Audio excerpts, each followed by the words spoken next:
उसने अपनी हवस पूरी कर ली और मैं एक जिंदा लाश की तरह अगले दिन अपने घर पे आ जाती हूँ। उस रात के बाद आप यकीन नहीं मानोगे, मुझे मर्द जात से नफरत हो गई। जब भी मैं ससुराल जाती थी, उसे सिर्फ मैं बिस्तर पे अवेलेबल चाहिए थी। इसने मेरी लाइफ बर्बाद कर दी है, इस इंसान ने। मतलब मैंने इतना सब कुछ सहा, देखा। मेरे भी बहुत बड़े बड़े सपने थे कि मुझे पुलिस ऑफिसर बनना है, IPS बनना है। मेरे को बस यही थी जिद, पढ़ना पढ़ना पढ़ना। अगर नहीं पढ़ाओगे तो मैं खुद को ख़त्म कर लूँगी, मेरे को पढ़ना है। जब मैं 12 साल की थी, साल 2007 की बात है, मुझे कुछ महिलाओं द्वारा एक कमरे में ले जाया गया।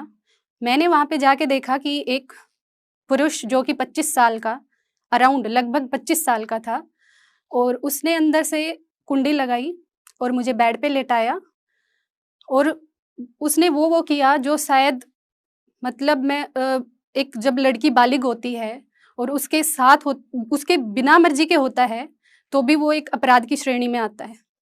ये सब कुछ मैंने देखा, झेला, महसूस किया कि जब एक छोटी सी लड़की के साथ रेप होता है तो वो किस दर्द से, किस चीज़ से गुजरती है, किस डर से गुजरती है, वो मैं बहुत अच्छी तरह से जानती हूँ। और आज मैं जोश टॉक के माध्यम से आपको एक समाज का गंदा चेहरा आपके सामने रखना चाहती हूँ, जो दिखता तो सबको है लेकिन उसको स्वीकार कोई नहीं करता, उसको मानता कोई नहीं है, उसको जानता कोई नहीं है कि हाँ ये चीज़ गलत है, तो इसको सुधारा जाए। नमस्कार, मेरा नाम सुषमा यादव है।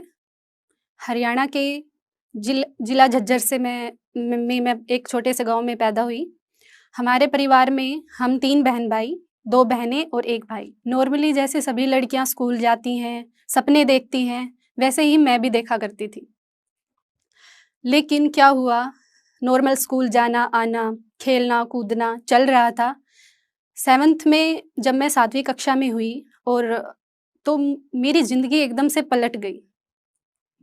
मुझे समझ में नहीं आ रहा था क्या हो रहा था। मैं एक दिन स्कूल से आती हूँ तो मुझे पता लगता है कि तो तुम्हारी सगाई हो गई है और तुम्हें देखने के लिए आएंगे। उस टाइम पे मुझे लगा कि मैं जब गुड्डे गुड़ियों का खेल खेलती थी, गुड्डे गुड़ियों को की शादी कराती थी और मेरी शादी हो रही है इतनी सी उम्र में।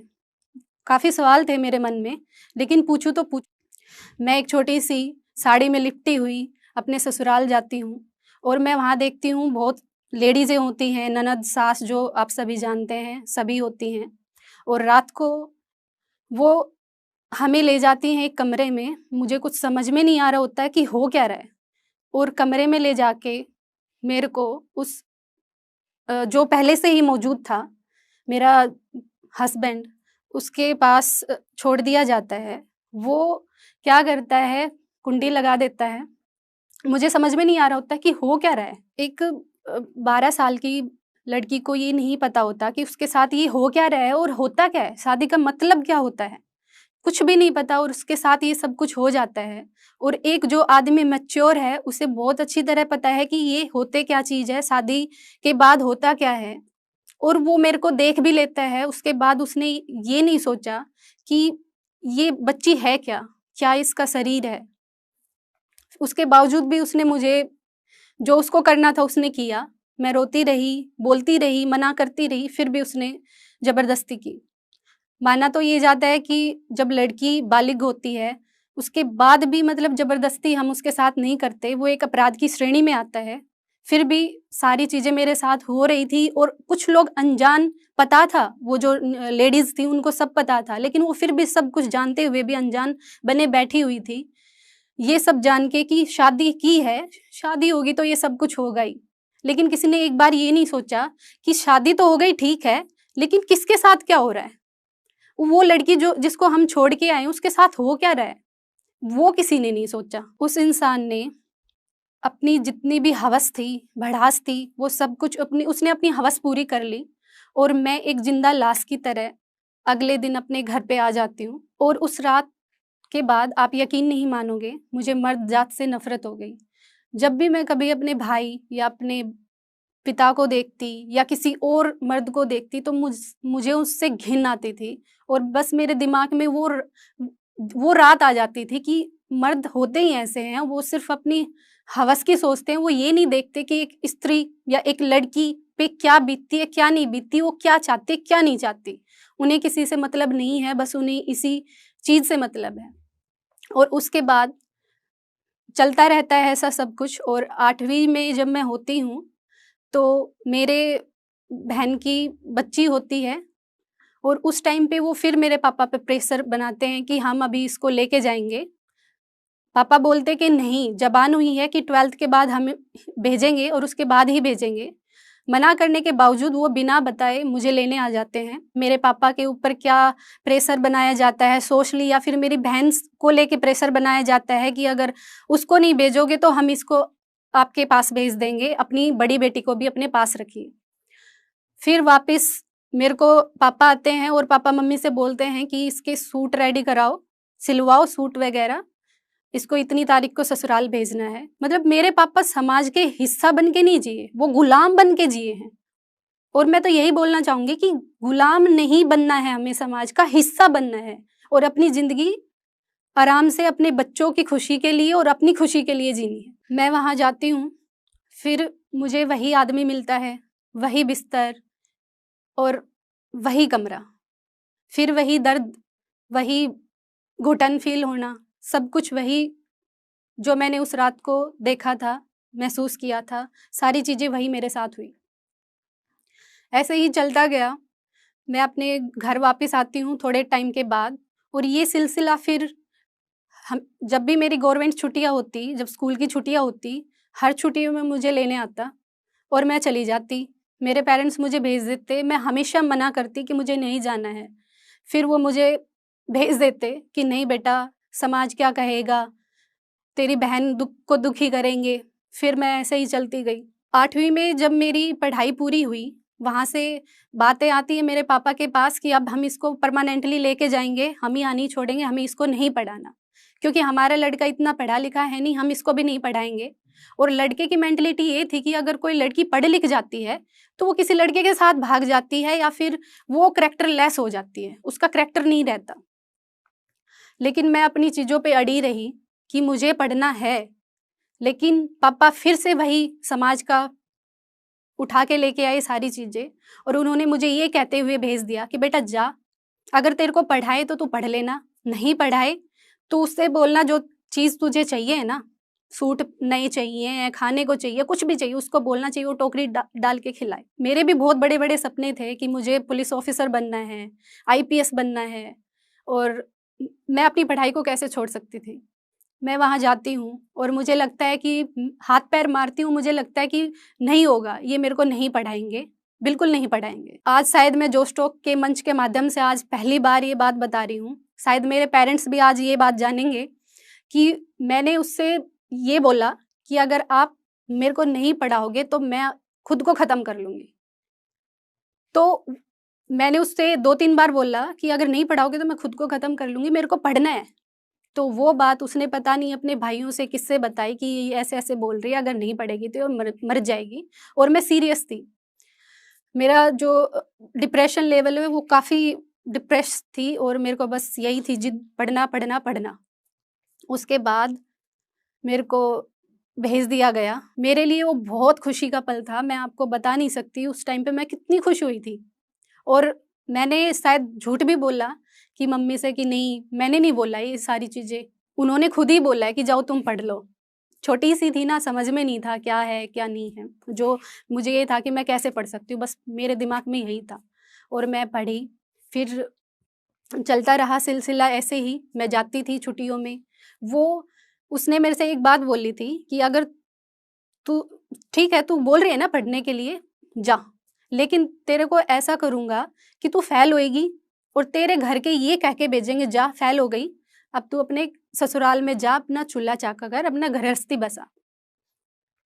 लेकिन मैंने भी ठान लिया था कि पढ़ना है, और मैंने फिर पढ़ाई की, और अपनी क्लास में हमेशा फर्स्ट सेकंड पोजीशन में, जैसे 7th से लेके 12th तक मैंने अपनी क्लास में हमेशा अच्छा परफॉर्मेंस रहा। 8th में मेरी मेरिट आई, और 12th में कॉमर्स टॉपर रही हूँ अपनी स्कूल की। ऐसे सिलसिला जारी चलता रहा। जब मैं ससुराल जाती हूँ तो मैं देखती हूँ वो मुझे कुछ घोल के पिला रहा था, और मैं वापस अपने घर पे आ जाती हूँ और मैं डिसीज़न लेती हूँ कि अब मैं नहीं जाऊँगी। मेरे पेरेंट्स भी इस चीज़ के लिए एग्री होते हैं कि ठीक है अब नहीं भेजेंगे। फिर काफ़ी टाइम हो जाता है ऐसे ही बातें चलते हुए। मेरे पेरेंट्स के ऊपर दबाव होता है कि भई कुछ करो।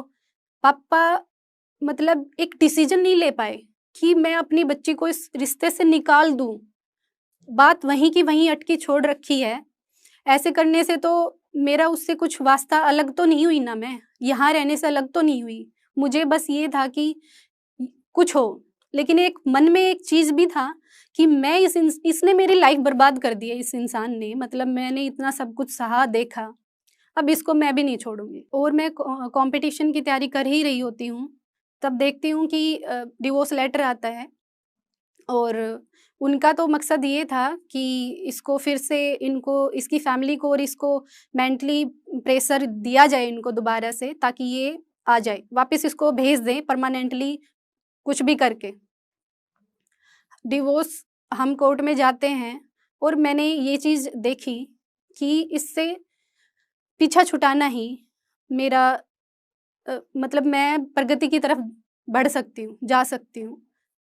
फाइनल हमारा डिवोर्स होता है 2018 में और मैं अपनी उस दौरान अपनी कॉम्पिटिशन की तैयारी कर ही रही होती हूँ। लकीली मेरा 2019 में सिलेक्शन हो जाता है हरियाणा पुलिस में, जो मेरे लिए सबसे अ, बड़ी चीज़ थी मेरी लाइफ़ की, जो मैं करना चाहती थी। जब मैं हरियाणा पुलिस में आ गई तो मैंने अपने चारों तरफ एक अलग ही लहर देखी। लोगों की नज़रें जो पहले कभी शंका से भरी हुई होती थी कि पता नहीं क्या चल रहा है इसकी लाइफ में, वो सब बोलने लग गए कि हाँ भाई लड़की ने कुछ करके दिखाया है, आगे बढ़ी है। जो मेरे को नहीं जानते थे वो भी मेरे को जानने लग गए। और सबसे बड़ी चीज़ ये है, आफ्टर डिवोर्स के बाद भी वो उस जो मेरा एक्स मतलब जो ससुर था, वो आया मेरे मम्मी पापा के पास और उन्होंने कहा कि रीमैरिज इनकी दोबारा से शादी करवा दो, इसको भेज दो। मेरे पापा ने कहा कि नहीं, अब नहीं हो सकता, क्योंकि अब ये नहीं रह पाएंगे। तो मेरे लिए सबसे बड़ी अचीवमेंट थी लाइफ की। और आज की तारीख में मेरे पास मेरी वर्दी है, एक डिपार्टमेंट में मेरा नाम है।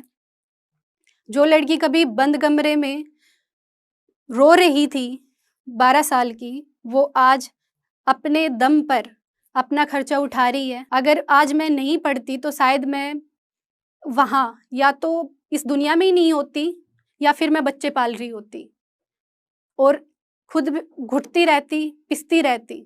आज मैं इस मंच तक पहुँची हूँ तो शायद इस सारी चीज़ों को देखते हुए, सहते हुए, निकलते हुए उससे मैंने कुछ सीखा है कि अगर मैं नहीं पढ़ूँगी, आगे नहीं बढ़ूँगी, ज़िद नहीं करूँगी, तो शायद मैं आज वहीं की वहीं ठहर के रह जाती। मैंने आपसे बोला था कि मैं आपको समाज का चेहरा दिखाऊँगी, गंदा चेहरा। तो आज मैं वो आपके अपनी कहानी के माध्यम से मैं आपसे कुछ समझ में भी आ गया होगा और कुछ मैं बता भी देती हूँ कि लोग क्या हैं, माँ-बाप हों, चाहे कोई भी हो, वो समाज के चक्कर में आके वो अपने बच्चों तक को नहीं देखते कि उसका बच्चा कितना तकलीफ सह रहा है, किसके लिए?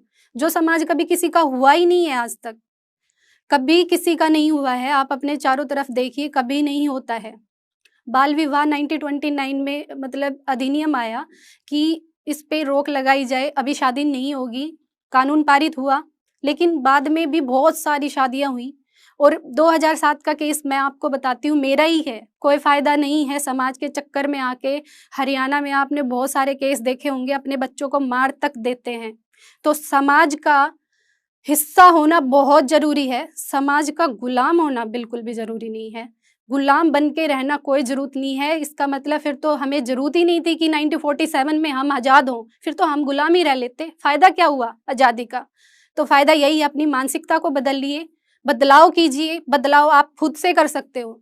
मैं हर पेरेंट्स, हर बच्चों से, हर किसी से कहना चाहती हूँ, आप ही इस भारत या समाज को बदल सकते हैं, वो भी अपनी